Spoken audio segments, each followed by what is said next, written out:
So as many of you know who have been coming out this fall so far, we have a new program called the Poetic Opener.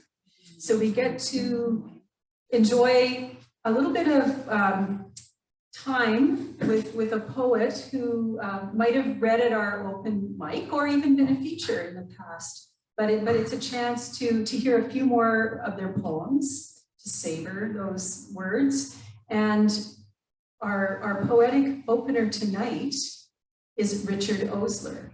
So I want to start by welcoming him and reading Richard's bio that he sent for us when we requested such things. And he said that his laugh may be better known than his poetry. But his poetry has made him and his world better known to himself. Yet his laughter also reminds him that in spite of times of darkness, his laughter, like a poem, can seem to come from nowhere and delight him. And I think they'll delight us as well. And I can also say that I know that he writes beautiful and haunting poems. I was given his collection of poems, Hyena Season, a few years ago by a friend. And I had a chance to read some of those poems again today to sort of get me in the zone for tonight.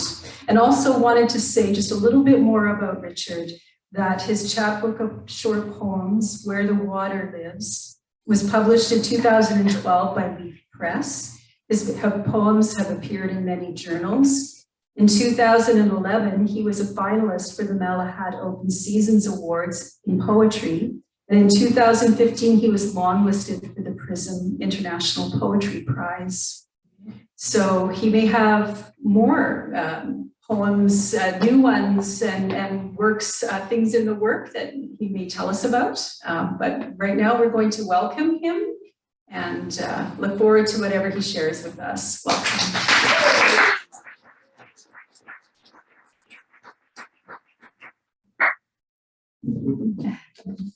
I'm masked. Oh my God. Can you believe it? Delightful to be here. RC, great to meet you. I tracked RC down not knowing we were going to share the podium when I was trying to figure out what Right Bloody Press was in the States and discovered that they had a Canadian imprint called Right Bloody North. And so it's sort of lovely that one of these synchronicities. I don't know how many of you might have seen some of the poems recently by Denusha Lamaris in the United States. Yeah, great poet from California. She said something that really got me a year or so ago. She said, if you read poems of a poet, you're going to see two things. You're going to see the irritant that kind of triggers much of their poetry, and you're also going to see the solace. We've already seen that tonight with the poems in the open mic. You know, there is death there, but then there is rebirth. So you've got that piece.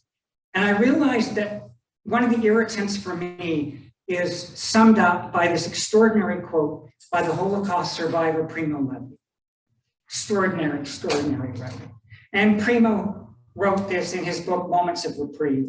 We too are dazzled by power and money as to forget our essential fragility, forget that all of us are in the ghetto, that the ghetto is fenced in, that beyond the fence stands the lords of death, and not far away, the train is waiting.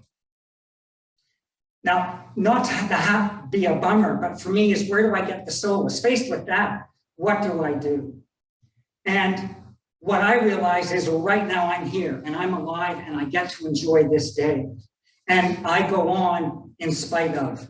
And I ask this question, what can bloom here?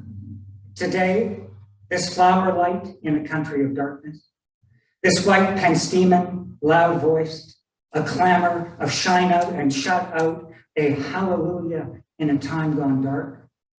And can I believe it? A light still lit when I look long enough, breathe deeply enough, look humbly enough. And yes, I've seen hope return to a country of darkness after night dug graves for 800,000 bodies or more. But even so, how can I believe it? Hope When my eyes go dark, block light from a flower, when I remember Rwanda, where I walked there 12 years after 1994. And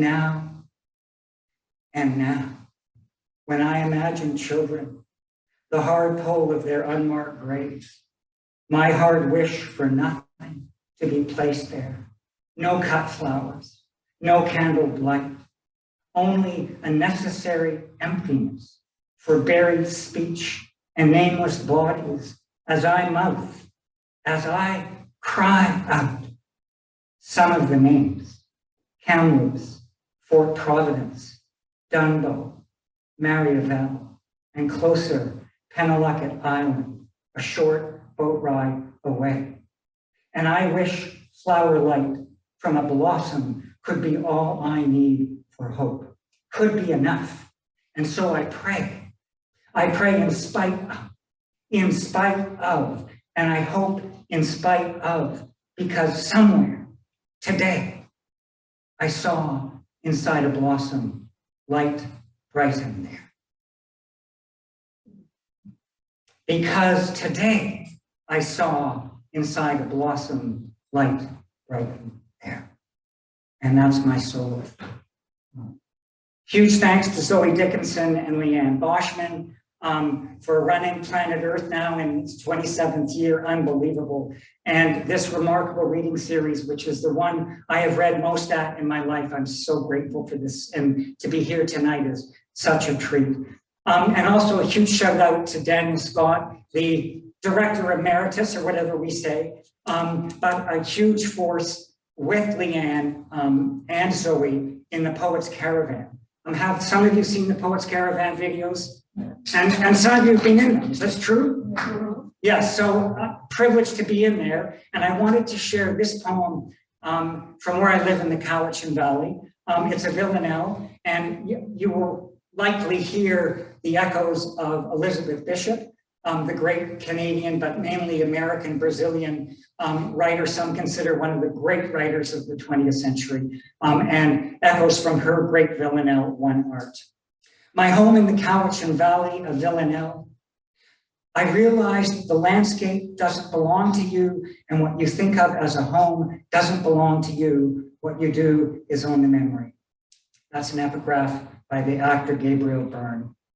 This landscape was never mine to call my own. So many places I have traveled and never thought as mine. All I own is the memories. I know the names of the trees here: thorn apple, katsura, Japanese maple, Russian spruce. But this landscape was never mine to name my own. I have walked these acres, watched trees bend to breaking point, heard many fall, but all this means little. All I own is the memories. I wait in March for the day the frogs begin again to sing, and I hear herons cronking. The landscape was never mine to name my own. I have had title to many lovely houses, and someone else owns them all but one. I don't care. They don't have title to my name. All the same, when I look out my kitchen window and tell myself these realms aren't mine to keep, and this landscape was never mine to call my own, I wish this lived in me as more than memory. All the same, when I look out my kitchen window and tell myself these realms aren't mine to keep, and this landscape was never mine to call my own, I wish this lived in me more than memory. Whew. We're so lucky. We live overlooking Quamshan Lake in the Cowichan. There's a marsh there, and we keep a diary of when the frogs start singing. And the year that my great mentor Patrick Lane died, the suckers were 2 weeks late, and I think that was for Patrick, because Patrick always used to say, when they start singing, Richard, it's all about sex. So anyway, amazing what one's mentor will teach you. My dear heart wife, Sumay, and I were heading over to Salt Spring on Monday. And I was trying to write a love poem, and I looked out and I saw an orange cab Mack truck, and I thought, love those words. Let's see if I can turn this into a love poem. You'll tell me whether I succeeded or not. But the other thing that I found interesting is Susan Musgrave, a great Canadian poet, says this. My poems, sometimes it seems to me my poems know more than I do, and our wives are going to buy it. And to me, this is what makes poetry not just an art form, it makes it something that can heal us and heal our souls in the most dramatic way. And I've had a chance to do that working at Ravensview, the great mental health facility over the airport, working with soldiers and firefighters, and see where poetry can walk inside and help somebody heal. Love struck. Parked here beside this orange cab Mack truck, and why not now write of love? Eros of road and rubber, diesel clatter and throb and air brakes, their exhalation, and no matter, their loud hiss. Oh, rumble and sway, and dare I say, the sachet of the 18-wheeler when it makes the high-speed turn on the freeway. And okay, how far-fetched you might think it is to write of love and a truck barreling down the highway, but don't we say love struck without any hesitation, or say it was like being hit by a truck? And I know metaphors can cross a yellow line, but didn't Tom Cochrane sing, life is a highway, I want to ride it all night long? And so why can't I sing out, love is my highway, and I'm driving it all night long in this orange cab Mack truck, and no one gonna stop me, because here we are, you and me, love struck, and just us in our orange cab love truck. And we're not slowing down. We're going hard in each turn we make until there is only one of us, and then only dust when the orange cab Mack truck exits the road one last time.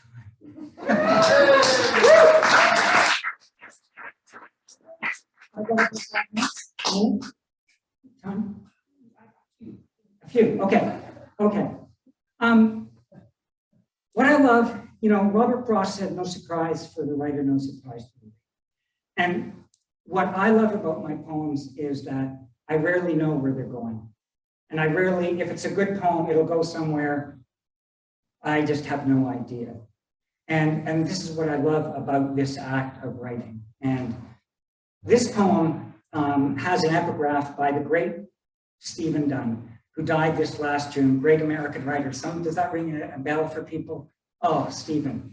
And he wrote in plain speech, but man, he could get to the complexity of the human heart. And he wrote something in a poem of his. Oh, abstractions are just abstract until they have an ache in them. So it's like when I work with people, I say, let's get away from the 35,000 word grief, because that has no ache in it. But put a woman in black beside a coffin with a Canadian flag on it, and that friggin' has grief in it. And I think that's what he meant. And this poem is called Nothing Abstract, a Pantoum. If there were aches inside me, you can't see them. And I call what aches bear, muskrat, cougar, old friends, how their worn teeth chew aches into me. These aches I seem unable to refuse. And I call what aches bear, muskrat, cougar, these familiars who seek me and gnaw deep into me, these aches I seem unable to refuse. These aches so familiar, I mistake them for friends. These familiars who seek me and gnaw deep, they live by wounds and wounding and leave me these aches so familiar, I mistake them for friends who seem to tell the truth of who I am to myself. They live by wounds and wounding and leave me unfriended, unhealed. These false friends who seem to tell the truth of who I am to myself, but I am not these aches, these wounds. I am not unfriended, unhealed. These false friends bear, muskrat, cougar. I have let them devour me, but I am not these aches, these wounds. I am not what old hungers have done to me. I am free. I am not what old hungers have done to me. I am free. And I didn't know that really. I think we all, speak for myself, self-doubt's never gone away. And this poem really helped me to realize you can let that go. and that you are free. And again, it's the gift of a poem. And I want to finish with this last poem, which has reference to two favorite poets of mine. Well, actually I just gotta remind myself, Rumi. Yeah, it's just Rumi. So here we go. It's just Rumi. Oh, well, this guy, 800 years ago, he wrote 25,000 poems, and, he did this, and he had scribes writing them down. I mean, what a marvel. And that he is, many thanks to Colvin Barks, the great poet out of Alabama, has come into our world in such a powerful way. Could he be this sound, a pineapple growing? And if that's true, the noise should be deafening. Imagine all that roughness, all the pointed edges, how such a sound might rip the air, chasing it. But what if instead he is this sound, a chickpea in salted water boiling? Imagine him, Rumi's chickpea, and the cook batting him back in every time he tries to jump out. The sound of him, a chickpea cooking, him softening. Or is it possible he is this sound, a bone breaking in his dog's mouth? Imagine him, long dead, but still able to be sounded out by his dog's strong teeth. This last song sounded out of him, how someone might weep for the sound of it. But what if he is none of these sounds? What if he is a man writing at a desk to save his life? Imagine him understanding truly he is what changes. Only that. What if he is a man writing at a desk to save his life?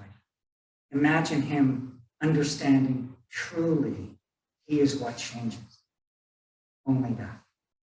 Thank you.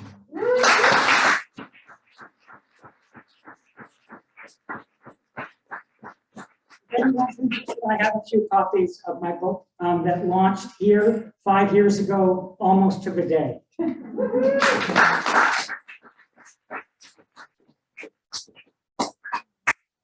Okay, so frogs and herons and healing through poetry and a truck love song. I think he nailed that, didn't he? Yeah.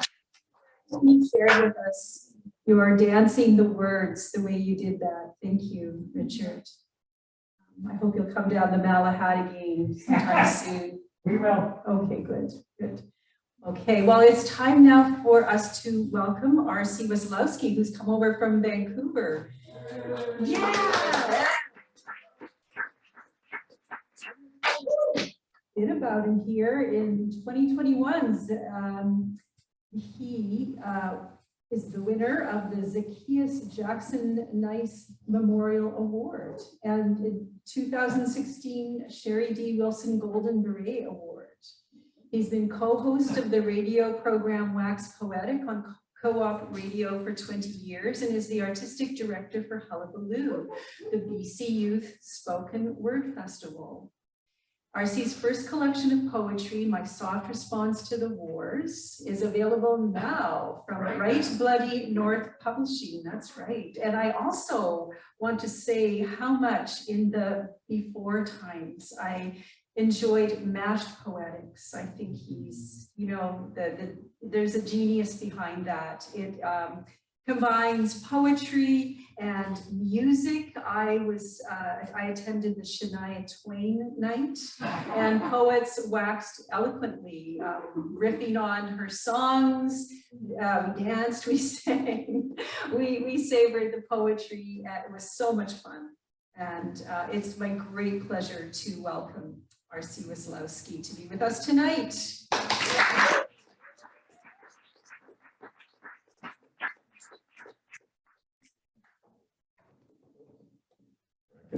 How about a little drum roll, please? Reveal, big reveal, in case you've been wondering what it looks like behind the mask, behind the curtain. Oh, hello! Oh my gosh, my gosh, my gosh. Richard, that was beautiful. Gobsmacked. I like that. That's not a new word for me, but I've like been saying it recently, and that was I loved it. Thank you so much, and thanks to all the readers on the open mic. It is such.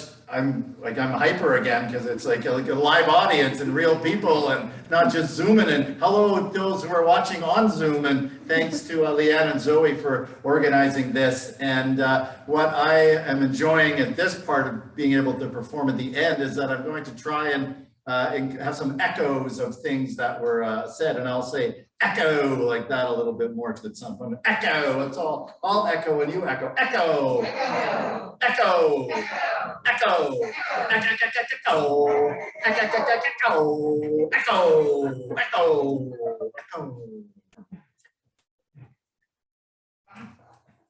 This is the only way I know how to reach out to you. With a mouth full of cryptic hieroglyphics spat out on cave walls 500 feet below the surface of the earth, I keep everyone at a distance. For in a world full of ball-peen hammers, my heart is a glass piñata. And when it breaks, it sounds like money. This is the only way I know how to reach out to you. For every time I try to speak to a woman, someone puts a fox in my mouth.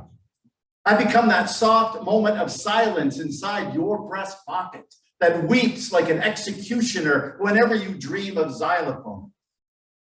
We live in a pay-per-view world of bad porn and sitcoms, where faith is a broken pole vault sitting limp on the precipice of love, believing like so many believe that we are all birds born with anvils in our rib cage, afraid of the fall and too terrified to fly. So let this be my reaching out to you. Through all the armchairs of fog and insecure seesaws, have a little faith. Let me be the soft plaid jacket. Let me be your shuttlecock. Let me be the forbidden tickle of your sister's mustache. That night you kissed her while she slept. Too many people will die without us ever having known them. So let us come together now, fragile, weak, and holy, naked in the madness, accepted for who we are. We, the deep blue dream. We, the golden honey chant. We, the broken cries howling in the throats of love. Thank you.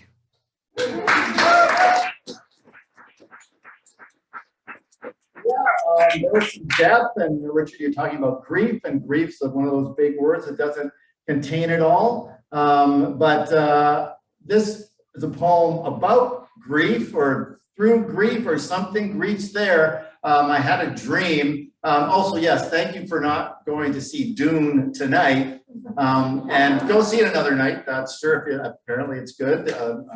But go, yeah. Thanks for being here and not there. So. I don't have any poems about giant sandworms, but I do have this one about a 6-foot-tall blues singing caterpillar that came to me in a dream during a time of a lot of grief in my life.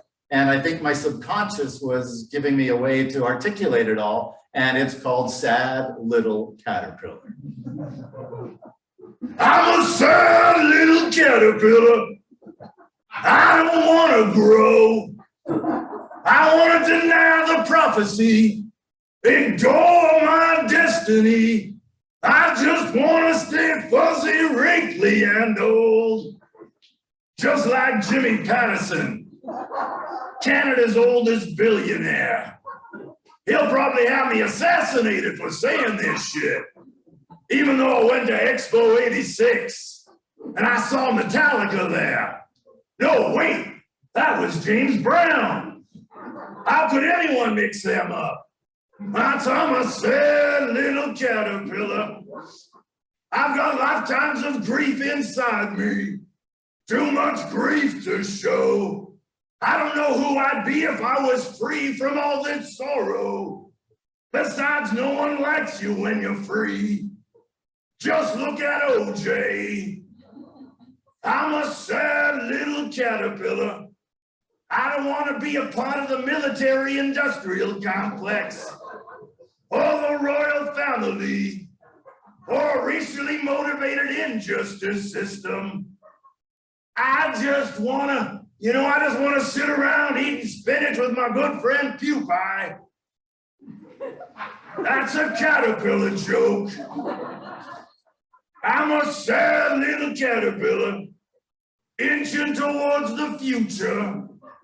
I hope to see my friends and family there, but they might not recognize me if I let this sorrow go. I'm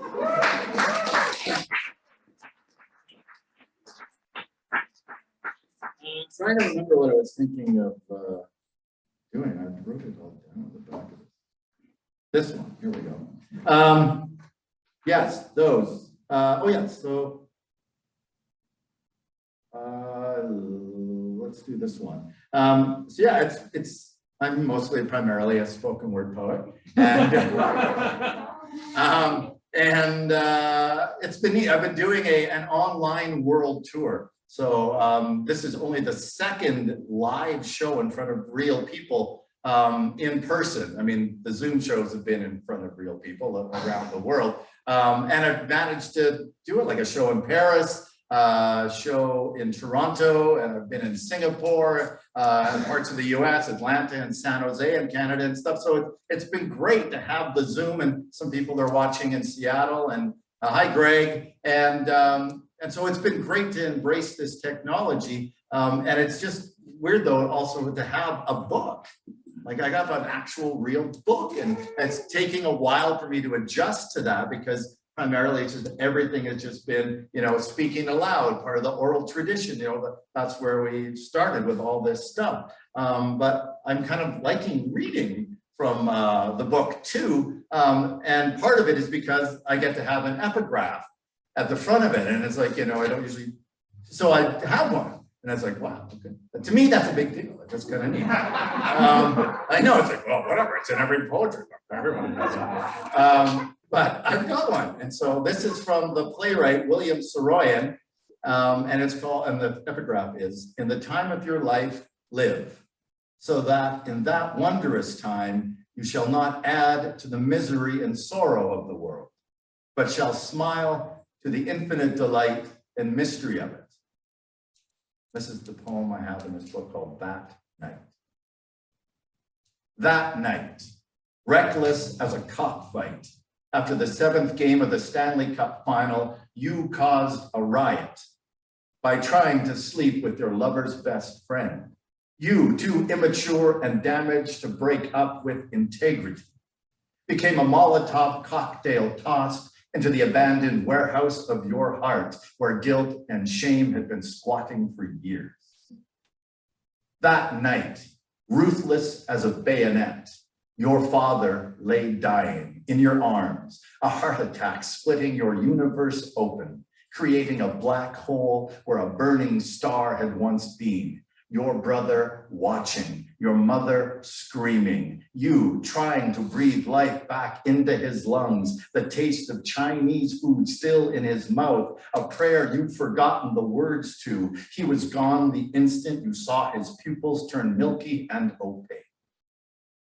That night, ephemeral as a confession, you walked into the mouth of winter, helped rescue people trapped by a snowstorm inside their cars, close to 20 strangers brought in from the cold. And when no one was looking, you walked back into that night, searching for what was calling you to leave everything behind. It was warm, comforting. The light glowed all around you, asking you to walk into it. Snowflakes fell like tiny effervescent angels, christening you, blessing you with an acceptance so foreign you could only reject it, and walk back into the world of blood and violence, where rejoicing is overthrown, by pain and suffering, and you wonder now if God would have been waiting if you had stayed out there so close to heaven and died.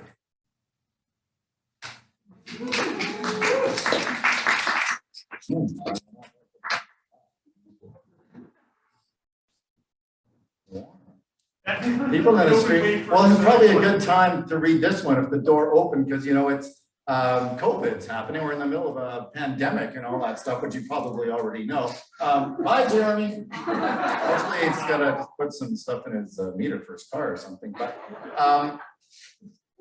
But yeah, so you know, and obviously you probably see the news and people arguing and fighting and vaccine passports and what should I get one and all that sort of stuff, and much confusion.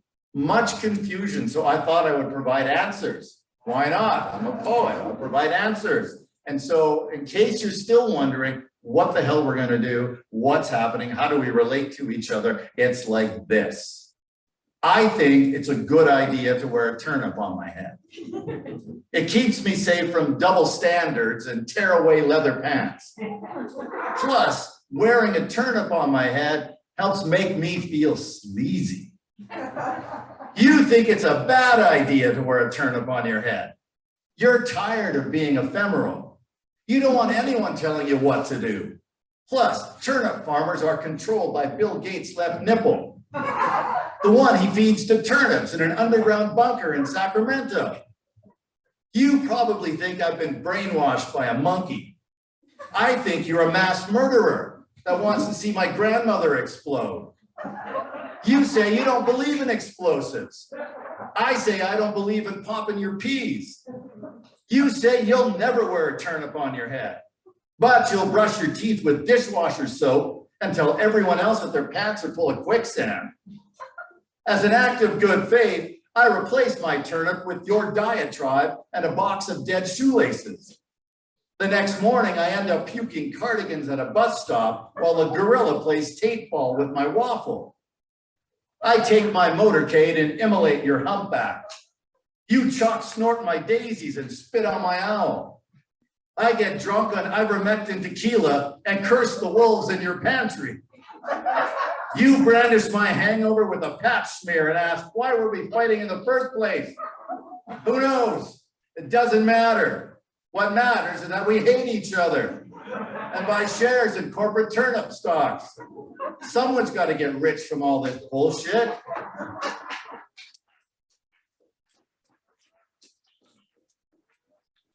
The supply chain too.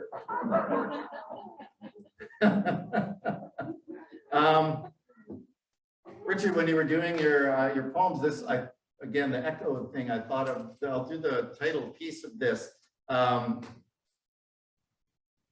I can't remember why, but but it made me think of the title piece of this, and also Colin Powell died recently. Donald Rumsfeld died recently, so they're all getting knocked off.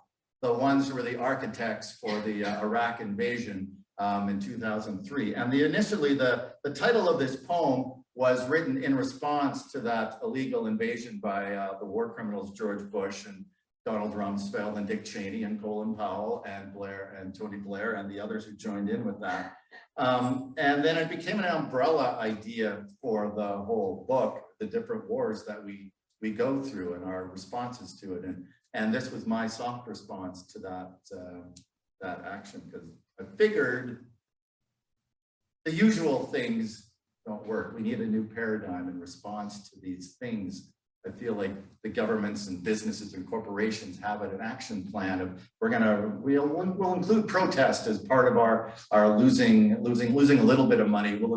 So you know, they let us protest and all that sort of stuff, and then we feel like we may have done something, and then it just continues on. And you know, and I feel like we needed something new, but this was mine, a soft response.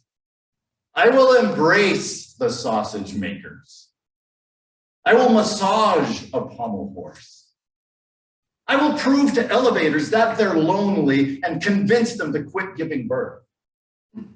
I will go to the zoo with a grenade in my mouth and encourage one lone zebra to commit suicide in honor of the Serengeti.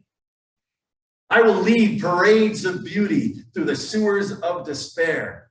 I will serenade all the oceans until I drive the seahorses mad with songs so lustful. 100 million lunatic horses of the sea will burst forth from the depths of madness and carry us all on their backs to a place where we can all weep for the sun. I will gunder thrust Abadoo, Zazotrope the bundle bruskets. I will relinquish Atni. I will shake the suffer tree until all the struggle monkeys fall to the ground, impaling themselves on their own divinity. The gutter is a cathedral for too many. I will devour the rust that coats the eyes of man, chew the cud of history, regurgitate our pasts and all of our past lives until I vomit stars upon a carpet of infinite sorrow where an armless nun cradles the abortions of joy. And there, all of our sins will be forgiven for every instant when we laughed and turned away. And I will love you, the dying, with a mad compassion in this, my soft response to the wars. For we all are dying all the time. Every back-waxing barber, every bingo hall dauber, every bourbon and beer blind blood-soaked buffalo hunter to be reborn again and again and again along a tightrope that ever stretches across a nameless chasm where feet too callous to feel our lives bleeds away into nothingness. And when you slip, I will catch you with these words. Whether heard or read, more than likely never known at all. For it's too hard of a journey to go it alone, and loneliness can make demons of us all. So search them out, the savage flower pots of darkness, the dizzied limbs that collect themselves inside the bellies of this bird, the insatiable tears of dogs. Know their pain. For it seems everything in their power will be done throughout our lifetimes to keep us from loving one another.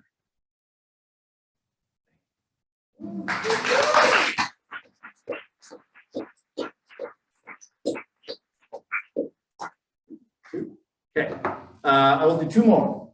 And it's fathers always keep coming up, and death, and fathers and death, fathers and death, fathers and death. Let's write some poems about fathers and death, fathers and death, fathers and death. Well, let's write some poems about fathers and death. That's a new song. Sounds like something from The Wizard of Oz. So yeah, poems about my dad are, a lot of them are in here, which I didn't know till after I started reading, doing readings. And I'm like, what the fuck is going on? There was an impact there, I guess. So this is called Soon I'll Be Old as My Father Was When He Died. We were talking the other day over dinner. Well, not really. I was only looking for a way inside this poem. You said you were adopted and more curious about your birth mother than your dad.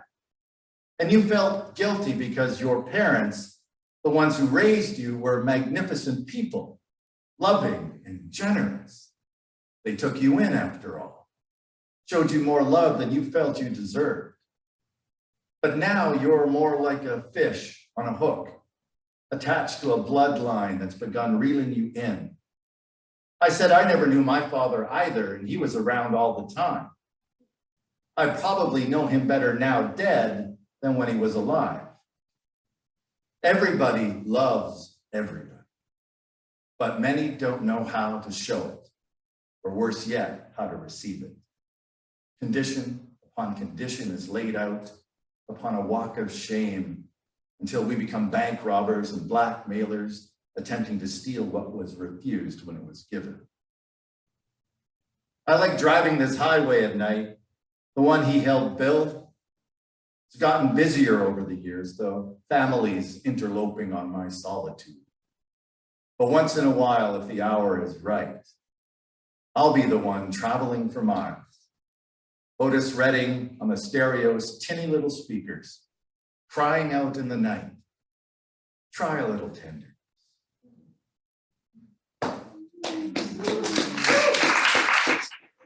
And this last one, I really enjoy doing it because like when we have open mics and for future open mics and anywhere we go, this is just, again, about us coming together as best we can. And we're chatting with Missy beforehand, like some of these, the first time we do this, there is all that underlying grief of what we haven't had and what we've missed and what could be and what, who knows what will be happening and in the future, you know. So I'm grateful, thoroughly grateful to be able to gather here tonight with you.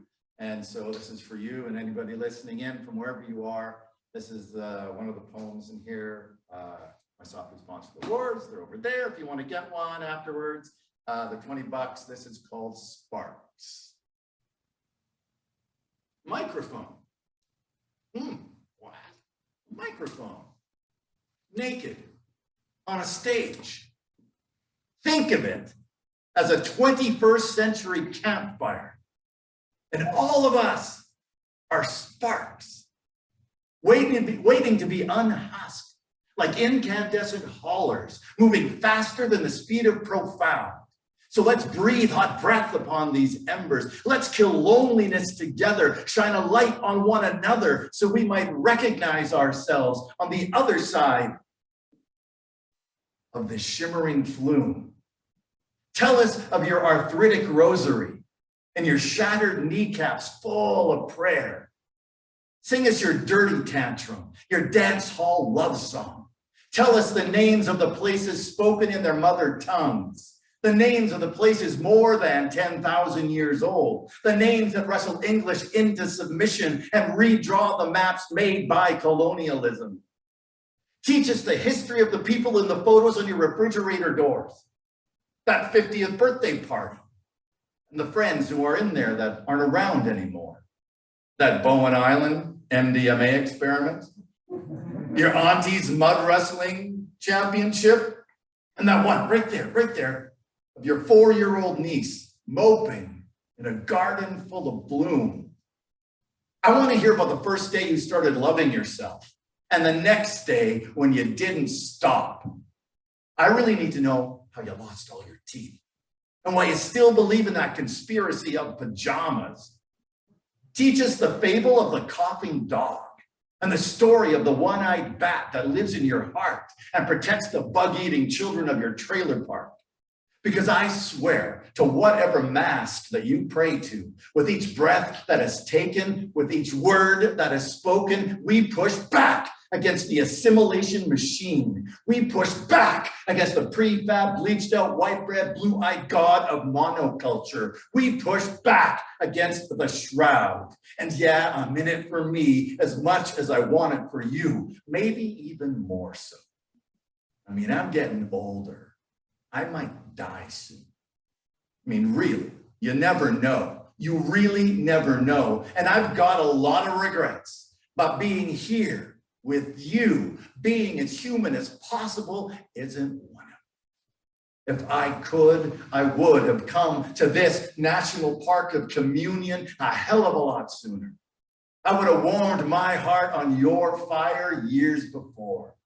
I would have fought harder against the stapling of my tongue to the roof of my mouth by every demon that ever abused me. I would not have wandered in this world as a ghost for so.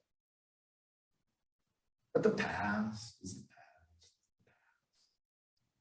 Bring us your broken cowbell and your tattered flag of semaphore.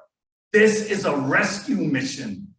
We need to free the frozen mermaid of your prairies. Find that secret word deep inside you. I'll be waiting for you to release your spark. Thank you.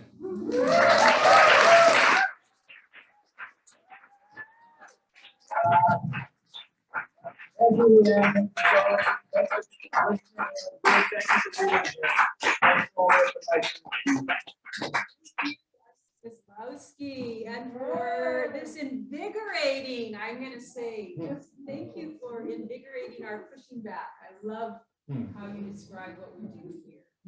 I so appreciate it. I feel so energized and don't want this to end. Yeah. I don't. So I'm going to ask questions. Okay. And hope that other people have some that they want to ask as well. And the first one is just about, you know, what that path was like for you, because you said you're a primarily spoken word poet, and you've got this book now. So at some point there must have been, you know, a shift or a thought, a curiosity about that, what it would be like to have the poems in that form. And I'm just kind of curious how that came about, besides wanting an epigraph, which is good to have. Yeah, but well, you know, I didn't really think about putting a book out seriously until I was asked to do so by the publisher, Brad Morden. He asked me if I wanted to submit a manuscript, and I did. And then working with an editor was, we had a discussion.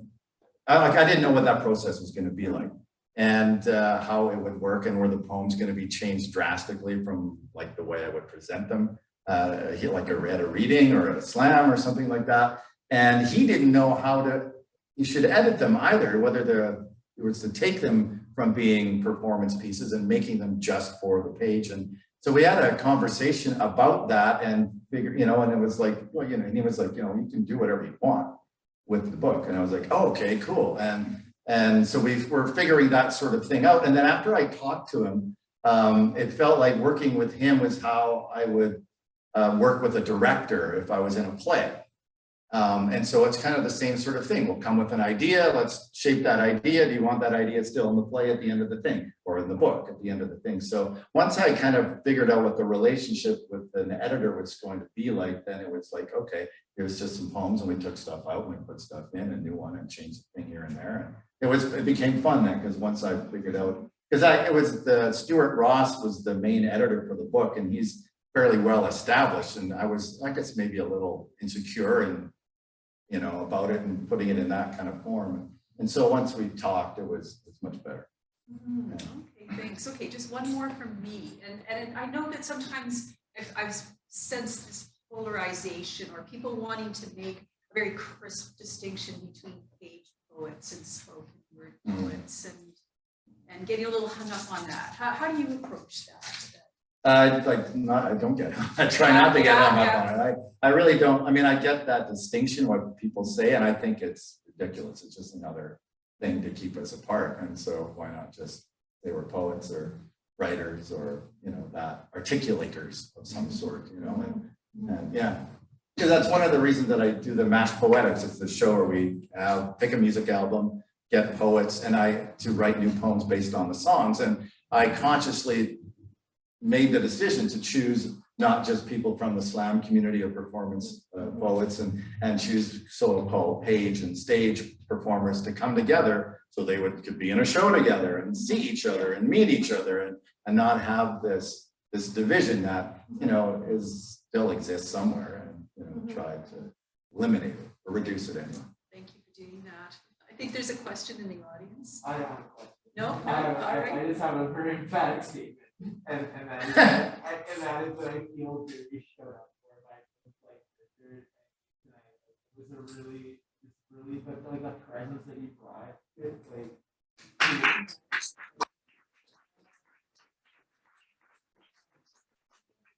Like a genre thing, like I don't know. I guess you're probably more teaching. I don't know what you are. Right? I don't. Well, I don't know. I don't know what I am. But we're bringing it all together. Yeah, right. It's great. Like you both like have this energy, like about like you're bringing to like the now. Yeah. Like, I think, you know, that the so-called page and stage divide might emanate just from people who are primarily just working with books and chapbooks and all that sort of stuff. There can be a timidity about presenting the work. And so I think there's just a I don't know where it gets generated, maybe from themselves or from media or whatever, but you know, that there becomes an insecurity there about performing, and that all of a sudden, oh, and there's more people at their reading and not at my reading and stuff like that. And you know, and so ego and stuff like that gets in the way. But again, we're doing the same thing, but in different ways. And so it's. Thank you. Questions? Any other thoughts, questions, responses? Yeah, Nancy. Well, if there isn't another deeper question, I'm curious who's on the cover. That's me. Yeah, that's, I don't know what year that is. I think that's grade 7 or grade 8. I'm not sure. And then my partner, Nicole, she was like, you should put that on the cover of the book. And I was like, yes. So that was like the one thing I was like adamant about the book, is we have to have this picture on the cover. Because again, this title then is the umbrella for almost reconciling my relationship to myself through a struggle of childhood. And then the book was designed by Derek Brown, who created Write Bloody in the United States, and now there's Write Bloody North and a Write Bloody UK as well. So they've got UK authors. I want to keep talking, so I'm happy if you have questions. Yes, well, I like the idea from your poem too of poets responding to the perplexing questions of the day. We need more of that. Yeah. Well, does anyone have any perplexing questions there? Well, it's interesting. One of the things that you mentioned, Richard, about your poems informing you and all that sort of stuff. So in my bio there, I host a radio show, and one of the things we've been asking the poets is that, along those lines, is that do you actually live the advice you give people in your poems, and how do you, if you are, like, because you know, for myself anyway, it's like if I get into like, oh God, like whatever existential crisis, oh yeah, I've got it all in my poems. All the answers that I want for myself are in my poems, but why don't I do that? You know, and it's like, well, or why do I forget it? And then you come back to them or come back to somebody else's poem, and that reminds you and that sort of thing. So yeah, the answers are there. We just don't remember them sometimes. Yes, absolutely. I wonder where your not usually written down words come from.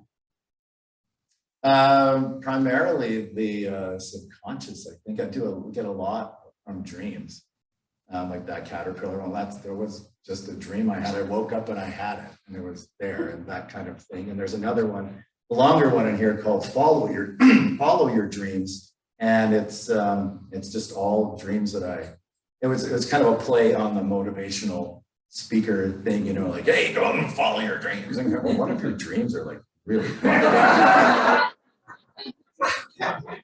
And so that's in there too. But yeah, a lot from the subconscious. Yeah. And you change them around once you've written them down?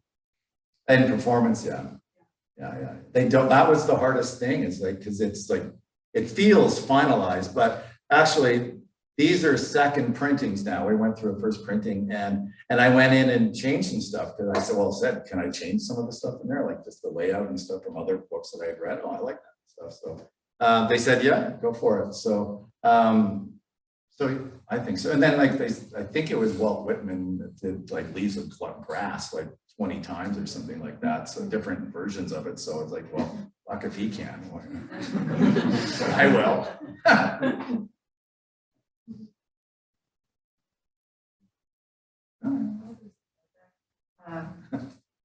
As a performer, and I think I know that you have a background in craft, I'd love to hear your thoughts on your relationship / responsibility to the audience. Like, where does that lie, and what is it?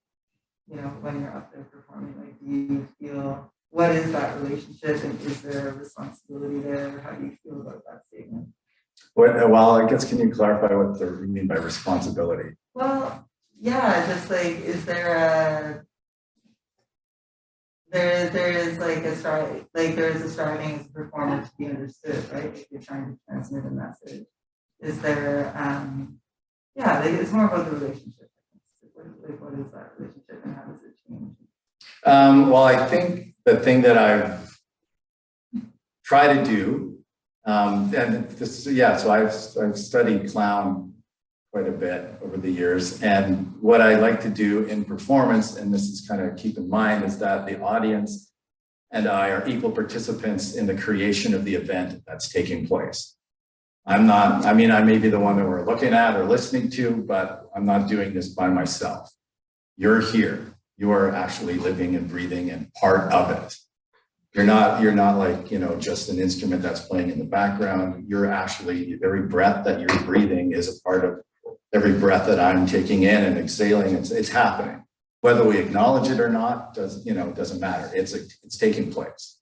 And so I like to acknowledge it and try to remember it and just breathe it in and out and have it happen. You are, you know, whether it's laughing or crying or, you know, leaving or whatever, somebody, it's like it's happening, you know, so allowing that to be present and not to ignore it and, yeah, acknowledge it. So you don't just do this when you're at home, like just read a bunch of poems on a microphone and answer hypothetical questions about your work? Well, in a way I do, actually. I do, in a way. I will ask myself questions and then do something and try and find an answer. Yeah. Who do you like right now? Like, is there anyone whose poetry you've gotten into over the last? Because I haven't engaged meaningfully with art in 2 years. So, are there any poets that you can just like sort of come across your radar that just like blew your head back a lot? Well, honestly, Richard tonight, I was really moved deeply by what he brought to the page or to the room tonight. Was really moved by it. So Richard, and not anybody, no. I mean, I haven't seen a lot. I mean, I've been reading. Actually, there's lots of like Joseph Dandurand, who was the artistic director of the Vancouver Poetry House and the Versus Festival of Words. His I can't remember the name of the book. It's like East Side of It All.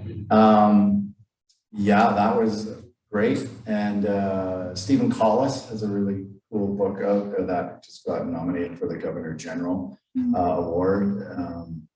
And just like because I do the poetry show, I get to hear people. Ebo Barton from Seattle has a book that just got nominated for, I think, the Washington State Poetry Prize or whatever, and they were on our show, and that was really cool. And you know, generally it's like who have I heard in the last week? Otherwise, my memory is really sieve-like, and I forget. So Richard, I'm sorry, I'll probably forget you. And about tomorrow when I'm rushing to go to the ferry. But yeah. I just wanted to say, like, one of my favorite, like, No, don't. Thank you. One of my favorite photographers, like, all my friends that like RC is like the David Lynch of poetry. Like, you just like go to this place in outer space, and I'm like, why do I feel like I'm in space? Why is that? So why is that? I don't know why. Why is what? Well, like, so Lynch does like transcendental meditation, right? Goes to like that stuff that you're talking about. Yeah. I don't know, like sort of like where are you living when you're doing this stuff? When I'm writing it or when I'm. Yeah, it's like, are you on drugs? No, not at all. It's funny. I've only started doing drugs like the last couple of years, but none of the books in here are influenced by drugs that I know of. No, it's just I have, you know, honestly, I think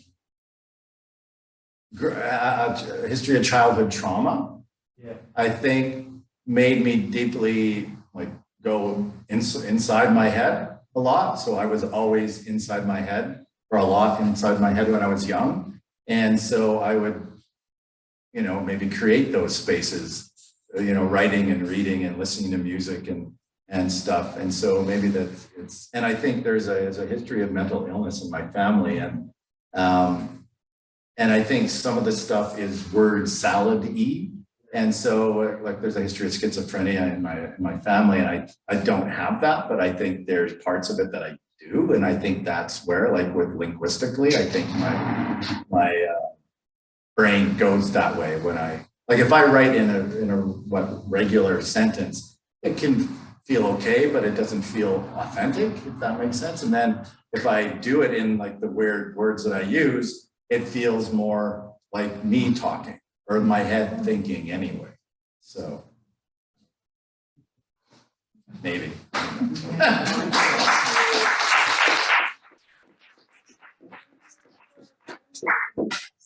Yeah. Marvelous night. Again, thank you to Richard Osler, our Absolutely. poetic opener.